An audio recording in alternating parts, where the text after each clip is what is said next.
10%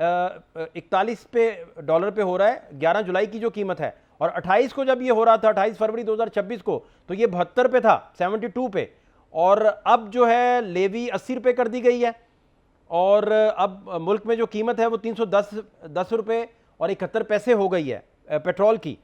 میں آپ سے جاننا یہ چاہ رہا ہوں کہ اس کی آپ وجہ کیا دیکھتے ہیں؟ بھلے جو وزیر پیٹرولیم ہے وہ کہہ رہے ہیں کہ ہم اسے اس معاملے سے ہم نکلنا چاہ رہے ہیں، اسی طرح کا بیانات جو ہیں عمران خان صاحب کے دور میں بھی آنا شروع ہو گئے تھے کہ ہم اس معاملے سے نکلنا چاہ رہے ہیں۔ ایگزیکٹلی آپ گائیڈ کیجئے، یہ کیا ہے معاملہ، ایگزیکٹلی ہے کیا مفتاح بھائی؟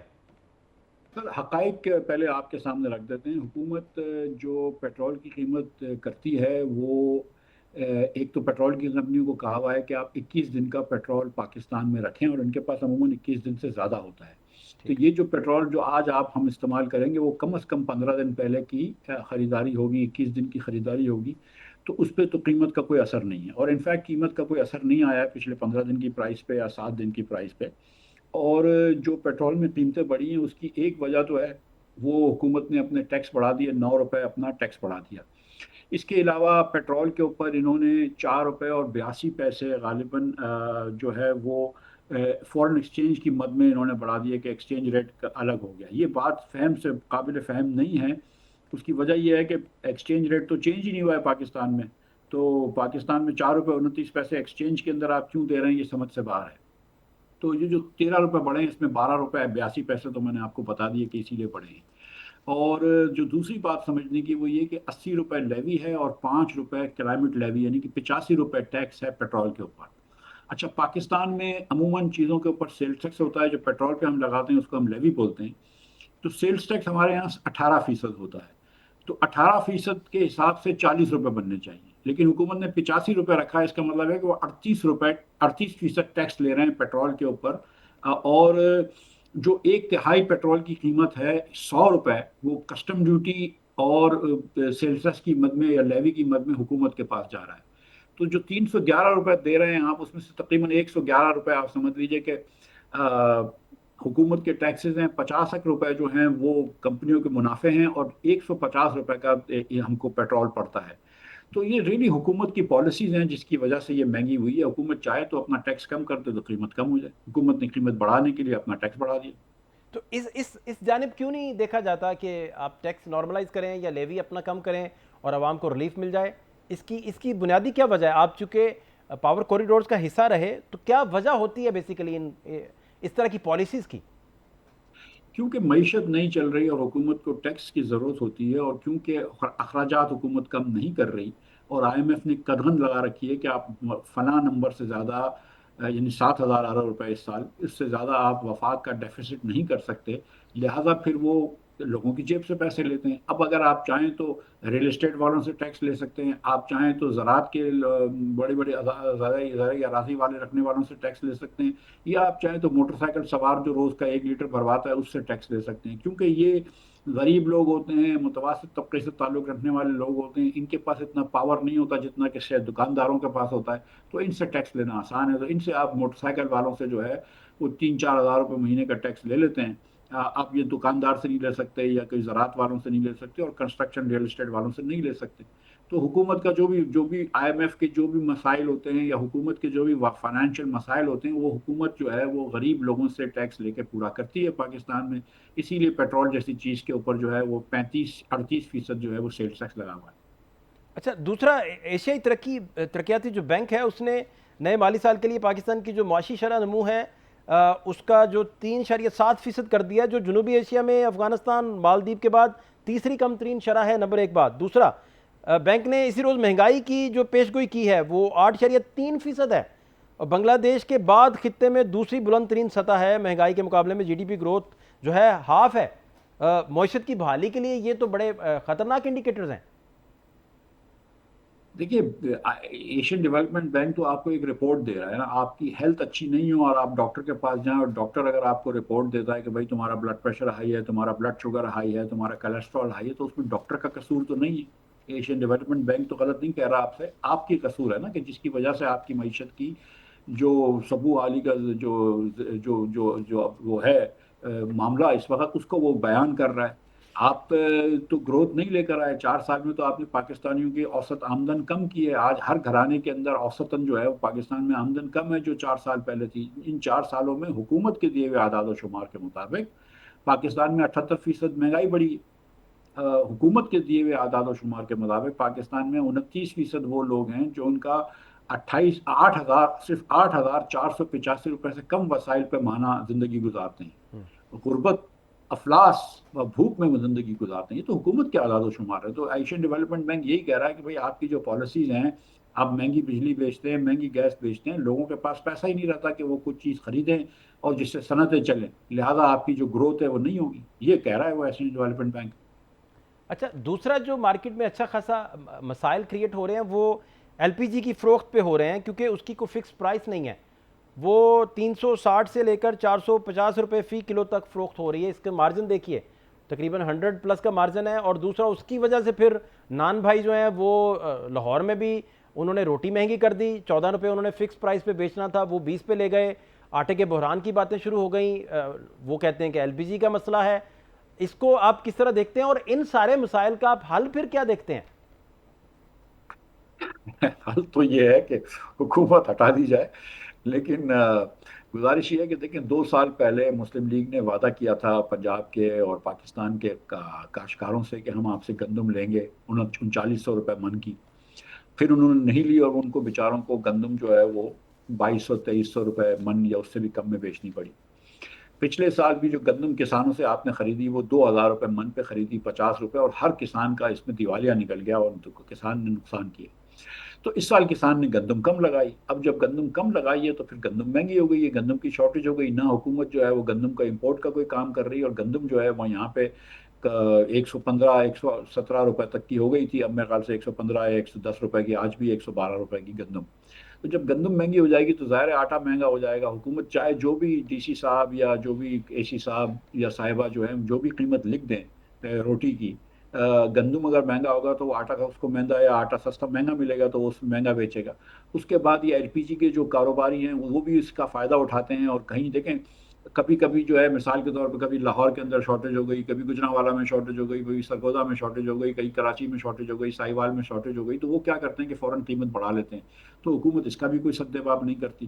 حکومت جو ہے وہ جب بھی فہد بھائی دیکھا گیا ہے کہ جب حکومت عوام اور کمپنیوں کے مقابلے آمنے سامنے ان کے مفادات ہوتے ہیں تو حکومت نے ہمیشہ کمپنیوں کا ساتھ دیا ہے، عام لوگوں کا ساتھ نہیں دیا. بہت شکریہ مفتاح اسماعیل صاحب جی ہمارے ساتھ موجود تھے، سابق وزیر خزانہ اور سیکرٹری جنرل عوام پاکستان پارٹی. بڑی ڈیٹیل سے اپنا پوائنٹ آف ویو دے رہے تھے. شارٹ بریک ایک پروگرام میں شامل کریں گے، ہمارے ساتھ رہیے.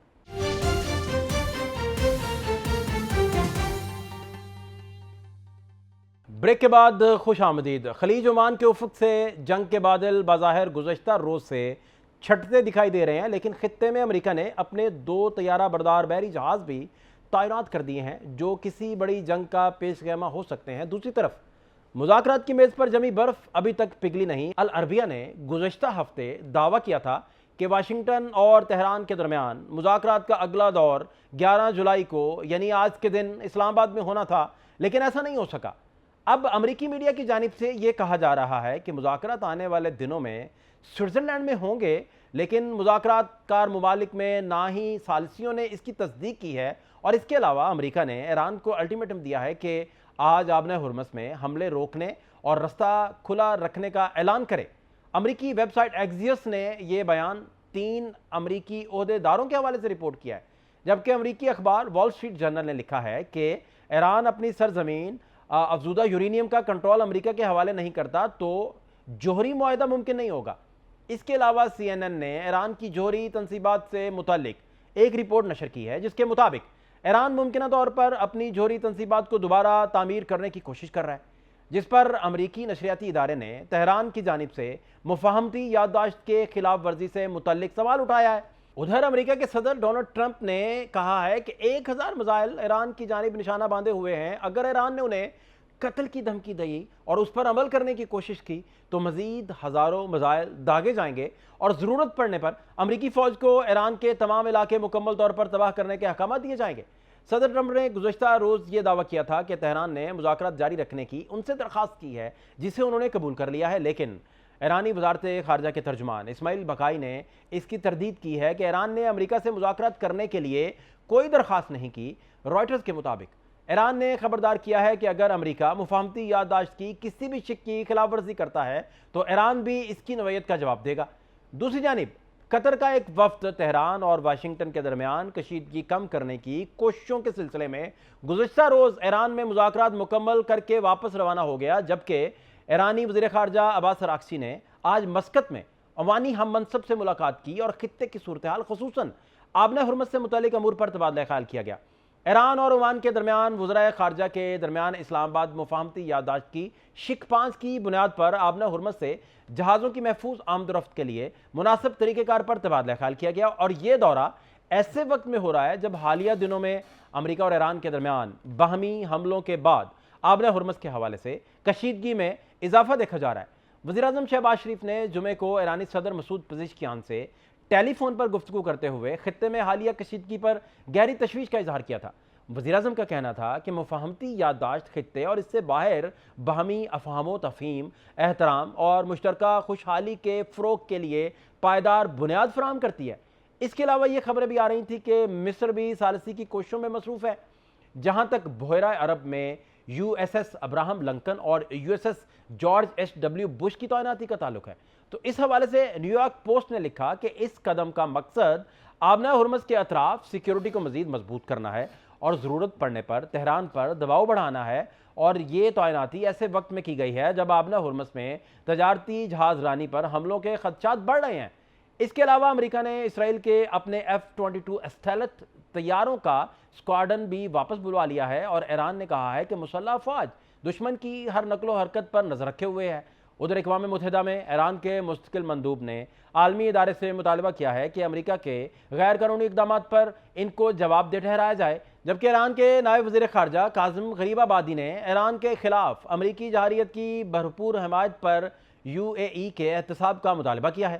امریکہ اور ایران کے درمیان بڑھتے تناؤ کی وجہ سے واشنگٹن نے تہران پر نئی اقتصادی پابندیاں عائد کر دی ہیں، جن کا کاروباری شخصیات، کرنسی ایکسچینج ہاؤسز اور متعلقہ کمپنیاں شامل ہیں۔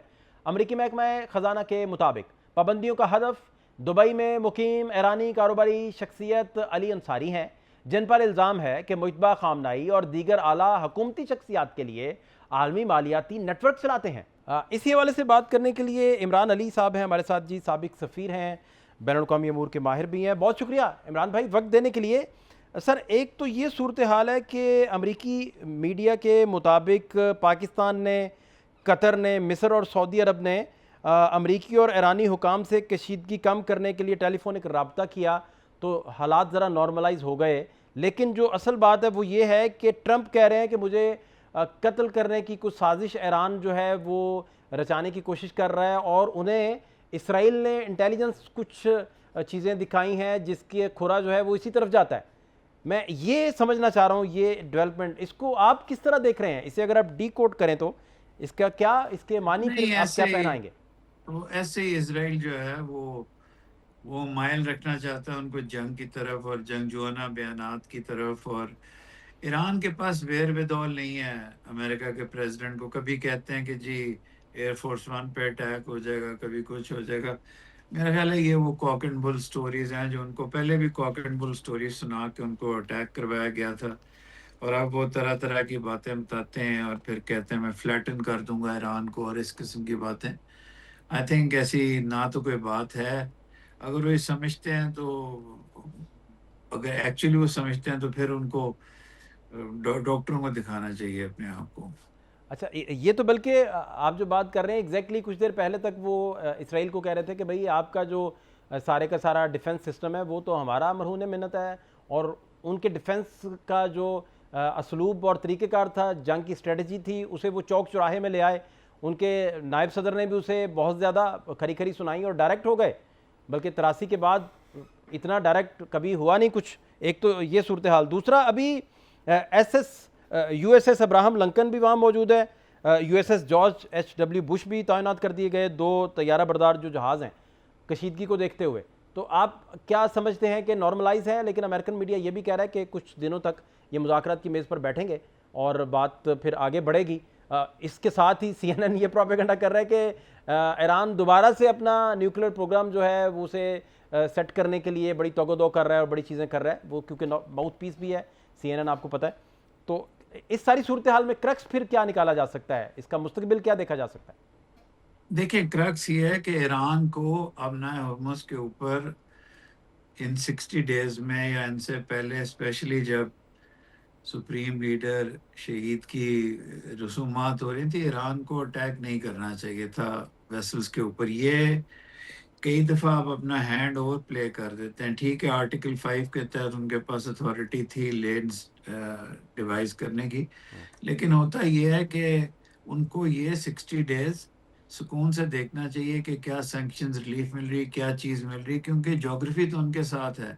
جب انہوں نے اپنا ہرمز کو بند کرنا ہوگا تو وہ بند کر دیں گے. تو ایران کو ریسٹرین کرنی چاہیے تھی. دیکھیے اب آئل کی سینکشنز بھی وہ جو ویو کی تھی وہ بھی ختم ہو گئی ہیں. تو لیکن اب اگر یہ ایم او یو کے تحت مذاکرات کامیاب ہوتے ہیں، کسی لیول پہ جاتے ہیں، تو اس کا خطرہ ہے کہ یہ انسٹیبل پیس ہوگا، اسٹیبل پیس نہیں ہوگا. میری ایران سے درخواست یہ ہوگی، اگر انہوں نے کہا اردو میں سننا ہے، تو یہ ایران کے حق میں اچھا نہیں ہے کہ 60 ڈیز کم از کم وہ دیکھے کہ امریکہ کیا آفر کر رہا ہے اور اس کو ختم ہونے دے. اب وہ جو دونوں طیارہ بردار جو شپس ہیں وہ اس لیے وہاں ہیں کہ وہ اگر ایران نے اب کچھ کیا تو وہ بلاکیٹ کر دیں گے دوبارہ. اس کے علاوہ وہ جنگ نہیں کرنے کے لیے کھڑے یا کوئی اٹیکس ایئر اٹیکس وغیرہ کریں گے.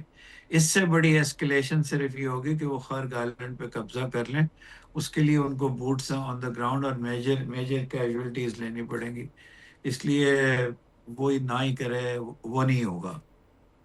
اچھا، یعنی کہ آپ بڑا ڈائریکٹلی آپ نے کہا ہے کہ بھئی یہ وہ دن ہیں جہاں بہت سارے تحمل کا مظاہرہ ایران کو بھی کرنا پڑے گا. اتنی بڑی وکٹری کہہ لیں یا اتنی بڑے وہ ٹیبل پہ مذاکرات میں بھی جیتے، چونکہ امریکن سارا میڈیا، وہاں کے پوڈ کاسٹر سے لے کر وہاں کا اکیڈیمیا لے لیں، بڑے بڑے آئی آر کے اساتذہ لے لیں، وہاں انٹرنیشنل امور کو سمجھنے والے لوگ، وہ تو اسے ڈائریکٹلی کہہ رہے تھے کہ یہ ٹرمپ جو ہیں، ٹرمپ کے لیے یہ ڈاکومنٹ آف سرنڈر ہے. اسے دیکھتے ہوئے تو ایران کا بہت بڑا ایک ان کے ہاتھ ایک اچھا خاصا اچیومنٹ تھا. تو آپ کہہ رہے ہیں کہ وہ ذرا تحمل کا مظاہرہ کرے. جی بالکل، ڈاکیومنٹ آف سرنڈر نہ بھی ہو لیکن پرو ایرانین تو ہے نا. اس کی ساری جو ڈاکیومنٹ ہے اس میں پرو ایرانین پوائنٹس زیادہ ہیں اور ایران کے پوائنٹ آف ویو کو فالو کرتا ہے. اب دیکھیں ہر چیز میں نہیں ہو سکتی کہ آپ اتنا سخت رویہ اختیار کر لیں کہ وہ ٹاکس ہی ختم ہو جائیں.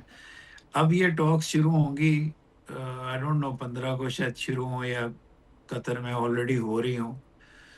اس کے بعد اگر یہ ڈیریل ہوئی نا تو پھر نہیں ہوگی. پھر اس کے بعد یہ ان ایزی پیس ہوگا، امریکہ واک آف کر جائے گا، اور پھر اس کے بعد اگر ان کو کوئی چیز ایسی دکھائی دی تو وہ اٹیکس کرتے رہیں گے، جو ایران کے حق میں بالکل اچھا نہیں ہے اور مڈل ایسٹ کے حق میں بھی بالکل اچھا نہیں ہے.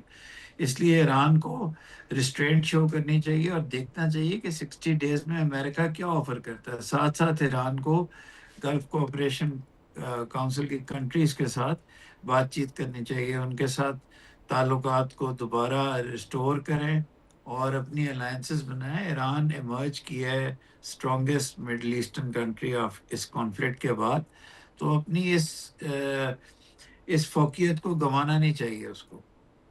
تو ابھی آپ جو کہہ رہے تھے ڈی ریل ہونے سے بچنا چاہیے، وہ اس کے امکانات اسی طرح ہی موجود ہیں. کیا سیناریوز ہو سکتے ہیں جس میں خدا نخواستہ یہ چیزیں واقعی خرابی کی طرف جا سکتی ہیں؟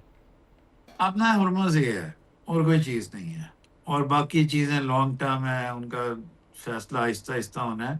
لبنان ہو سکتا ہے، لبنان کے اوپر اب سننے میں آ رہا ہے کہ شاید کوئی تھوڑا بہت وڈرول بھی اسرائیل کر رہا ہے. ایک لبنان، ایک اپنا ہرمز، صرف دو چیزوں سے ڈیریل ہو سکتی ہے. ٹھیک. اچھا، جو باقی لوگ جو تجزیہ دے رہے ہیں، بہت سارے لوگ وہ یہ رائے رکھ رہے ہیں کہ شاید امریکہ کی ہسٹری کو جب دیکھا جائے تو وہ اس خطے سے جانا نہیں چاہتا. پھر ایم او یو پر اسے عمل درآمد کرنے کے لیے اس سارے خطے کے فوجی اڈے بھی وڈرا کرنے پڑیں گے، آبنہ ہرمز بھی چھوڑنا پڑے گا. تو یہ اس طرح کا ڈسکشن بھی ہے جو لوگ کر رہے ہیں. آپ کا خیال ہے کہ ایسا نہیں کچھ ہوگا، یہ اسی طرح چلتے جائیں گے اور ٹرمپ کو نہیں سوٹ کرتا کہ وہ اس خطے میں رہیں؟ اب نئے ہرمز پہ تو ضرور بات ہوگی ان 60 ڈیز میں، لیکن اڈوں کی کوئی بات نہیں ہے MOU میں. یہ بات آپ کی صحیح ہے کہ امریکن رول کم ہوگا تو شاید آہستہ آہستہ ان کی پریزنس کم ہو جائے، لیکن آٹومیٹکلی اس MOUs کا تعلق اڈوں کے ساتھ نہیں ہے. ابنائے ہرمز کے اوپر بھی بات ہوگی. مسئلہ یہ ہے ابنائے ہرمز چونکہ جنگ ہوئی ہے اور ایران نے جنگ میں کیون نہیں کیا، تو ابنائے ہرمز پہ وہ حالات نہیں رہ سکتے جو پہلے تھے. کسی نہ کسی فارم میں تھوڑا سا ایران کی طرف ٹلٹ جائے گا. ایران کے وزیر خارجہ عمان میں بھی گئے ہیں، پتہ نہیں واپس آئے ہیں کہ نہیں آئے، ان سے بھی وہ بات کرنے گئے ہیں، تو کوئی نہ کوئی سچویشن چینج ضرور ہوگی. بہت شکریہ جی. عمران علی صاحب ہمارے ساتھ موجود تھے، سابق سفیر، بین الاقوامی امور کے ماہر، بڑی ڈیٹیل سے اپنا پوائنٹ آف ویو دے رہے تھے. شارٹ بریک ایک پروگرام میں شامل کریں گے، ہمارے ساتھ رہیے.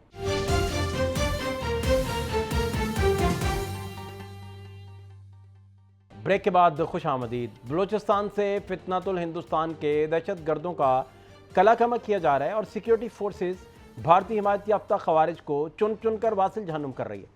اس سلسلے میں آج بھی پاک فوج، FC اور پولیس نے مشترکہ آپریشن کیا اور آپریشن شوبان میں 14 خارجیوں کو انجام تک پہنچایا. سیکیورٹی ذرائع کے مطابق آپریشن شوبان میں اب تک 57 دہشت گرد مارے جا چکے ہیں، جبکہ 5 جولائی سے جاری انٹیلیجنس بیسڈ آپریشن میں 95 دہشت گرد جہنم واصل ہو چکے ہیں. سیکیورٹی حکام کے مطابق ملک اور قوم اور انسانیت کے دشمنوں کو اس وقت تک نشانہ بنایا جاتا رہے گا جب تک آخری دہشت گرد ختم نہیں ہو جاتا. آپریشن شوبان کی زبردست کامیابی پر وزیراعظم شہباز شریف نے سیکیورٹی فورسز کو خراج تحسین پیش کیا اور اپنے ایک بیان میں وزیراعظم نے کہا کہ ملک سے دہشت گردی کو جڑ سے اکھاڑ پھینکیں گے. بلوچستان کا امن و امان سبوتاژ کرنے کی ہر سازش ناکام بنا دی جائے گی اور یہ کہ پوری قوم اپنی بہادر افواج اور پولیس کے شانہ بشانہ کھڑی ہے. وزیراعظم کے مشیر برائے سیاسی امور سینیٹر رانا ثناء اللہ کا کہنا تھا کہ دہشت گردی کا بلوچستان کے مسائل یہاں سیاست سے کوئی تعلق نہیں، بلکہ یہ بھارت کی جانب سے باقاعدہ مسلط کی گئی جنگ ہے جس میں افغانستان بطور پراکسی استعمال ہو رہا ہے. یہ کوئی امن و امان کا مسئلہ نہیں ہے اور نہ ہی یہ سمپل دہشت گردی کے واقعات ہیں. یہ باقاعدہ ایک جنگ ہے جو ہمارے ہمسایہ دشمن ملک انڈیا نے مسلط کی ہے اور افغانستان جو ہے وہ ایک پراکسی کے طور پہ جو ہے وہ استعمال ہو رہا ہے. تو اسے ہمیں ایک جنگ سمجھتے ہوئے جو ہے وہ ہمیں اسے پوری قوم کو ایک یکجہتی کے ساتھ جو ہے اس کو جو ہے وہ فیس کرنا چاہیے اور اس کو جو ہے وہ لڑنا چاہیے. جو آپریشن اس وقت پاک فوج نے اور FC رینجرز اور پولیس نے جو ہے وہ مشترکہ طور پہ شروع ہوا ہے، تو انشاءاللہ تعالیٰ ان دشمن دہشت گرد تنظیم اور لوگوں کو جو ہے وہ ڈھونڈ کے انشاءاللہ تعالیٰ جہنم واصل کیا جائے گا. بھارت اور افغان طالبان رجیم کے گٹھ جوڑ کا نیا ثبوت یہ ہے، جس میں نئی دہلی کے دورے پر گئے ہوئے کابل حکومت کے وزیر مولوی عطا اللہ عمری کا کہنا ہے کہ افغانستان اور بھارت کا DNA ایک ہے، دونوں ایک ہی سکے کے دو رخ ہیں. بلکہ افغان وزیر کا یہ بھی کہنا تھا کہ انہیں ہرگز یہ احساس نہیں ہوا کہ وہ کسی غیر ملک میں ہیں، انہیں ایسا لگا جیسے یہ اپنا ہی ملک ہے. دوسری جانب تحریک تحفظ آئین پاکستان نے پارلیمنٹ کا مشترکہ اجلاس بلا کر بلوچستان اور آزاد کشمیر کی صورتحال پر بحث کرنے کا مطالبہ کر دیا ہے. اسی حوالے سے بات کرنے کے لیے بابر یوسف زئی صاحب ہیں جی ہمارے ساتھ، معاون خصوصی برائے داخلہ بلوچستان سے ہمارے ساتھ موجود ہیں. بہت شکریہ یوسف زئی صاحب وقت دینے کے لیے. یوسف زئی صاحب، ایک تو صورتحال یہ ہے کہ پرائم منسٹر صاحب کی جانب سے آپریشن شابان کی کامیابی پر سیکیورٹی فورسز کو انہوں نے زبردست جو ہے وہ خراج تحسین پیش کیا ہے. دوسرا، محسن نقوی صاحب کا جو سٹیٹمنٹ آیا ہے، انہوں نے بھی کہا ہے کہ فورسز کے غیر متزلزل اور عزم اور بہادری کو وہ سلام پیش کرتے ہیں. اسی طرح جو سیکیورٹی ذرائع سے چیزیں چل رہی تھیں اس میں 5 جولائی سے لے کر اب تک تمام سیکیورٹی کارروائیوں کو دیکھا اگر جائے تو مجموعی طور پر 88 خوارج جو ہیں انہیں وہ دہشت گردی سے ہلاک کیے جا چکے ہیں. آپ بتائیے وہاں اب ایگزیکٹلی کیا صورتحال ہے، مزید آپ کیا بتا سکتے ہیں یوسف زئی صاحب؟ بسم اللہ الرحمن الرحیم. فہد بھائی، سب سے پہلے آپ کا بہت شکریہ. آپ نے گورنمنٹ آف بلوچستان کا جو ہے وہ اوپینین جاننے کی کوشش کی. دیکھیں جی، یہ 5-6 جولائی کو جو ہے زیارت کے علاقے میں مانگی اسٹیشن، پمپنگ اسٹیشن ہے، پولیس اسٹیشن ہے، یہاں پر جو ہے فتنۃ الخوارج نے حملہ کیا اور ہمارے پولیس کے جو جوان ہیں انہیں نشانہ بنایا. ہمارے پولیس کے جوانوں نے، افسران نے جو ہے ان کا ڈٹ کر مقابلہ کیا، جواں مردی سے مقابلہ کیا، بہادری سے مقابلہ کیا. اور اس میں ہمارے 28 پولیس کے جوان، جن میں 2 SHO بھی شامل ہیں، انہوں نے جام شہادت نوش کیا. آخری گولی تک وہ بہادری سے لڑتے رہے. اس کے بعد جو ہے وزیر اعظم پاکستان میاں شہباز شریف صاحب اور field marshal general Asim Munir صاحب جو ہیں وہ بلوچستان آئے. انہوں نے بلوچستان کے درد کو، دکھ کو اور تکلیف کو محسوس کیا. ایپکس کمیٹی کا اجلاس ہوا اور اس میں فیصلہ ہوا کہ کسی بھی خوارج کو یا کسی بھی فتنۃ الہندوستان کو بلوچستان میں پنپنے نہیں دیا جائے گا. ان کا قلعہ کما کیا جائے گا، ان کا خاتمہ کیا جائے گا. شابان آپریشن شروع ہے، جسے آپریشن شابان کا نام دیا گیا ہے. اب تک 88 خوارج جو ہیں اس میں جہنم واصل ہو چکے ہیں. یہ خوارج جو ہے افغانستان سے پاکستان میں داخل ہوئے تھے اور یہ پاکستان کی سلامتی پر حملہ آور تھے. گزشتہ سال مارکہ حق میں کامیابی کے بعد بھارت اپنی پراکسیز کے ذریعے، اپنے فتنوں کے ذریعے پاکستان کا امن خراب کرنا چاہتا ہے، بلوچستان کا امن خراب کرنا چاہتا ہے. جیسا کہ آپ جانتے ہیں بلوچستان رقبے کے لحاظ سے پاکستان کا سب سے بڑا صوبہ ہے. اسی طرح